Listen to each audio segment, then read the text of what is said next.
એપ્રિલે રાજકોટમાં ક્ષત્રિય અસ્મિતા સંમેલન।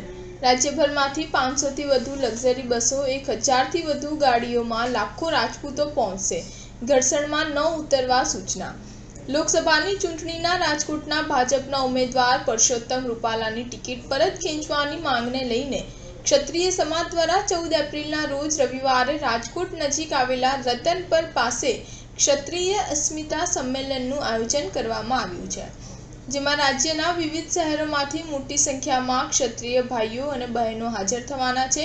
ક્ષત્રિય સમાજ દ્વારા મોટી સંખ્યામાં સંમેલનમાં લોકો હાજર રહે તે માટે રાજપૂત સંકલન સમિતિ દ્વારા સમાજના વોટ્સએપ ગ્રુપ અને સોશિયલ મીડિયાના માધ્યમથી સૂચના આપી દેવામાં આવી છે। રાજ્યના વિવિધ શહેરોમાંથી 500થી વધુ લક્ઝરી બસો અને 1000થી વધુ ગાડીઓમાં લાખોની સંખ્યામાં ક્ષત્રિયો રાજકોટ સંમેલનમાં પહોંચશે।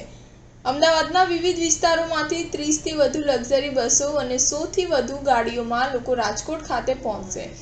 અમદાવાદના દરેક વિસ્તારમાં રહેતા ક્ષત્રિય સમાજના ભાઈઓ અને બહેનોને રાજકોટ ખાતે સંમેલનમાં લાવવા અને લઈ જવાની વ્યવસ્થા કરવામાં આવી રહી છે।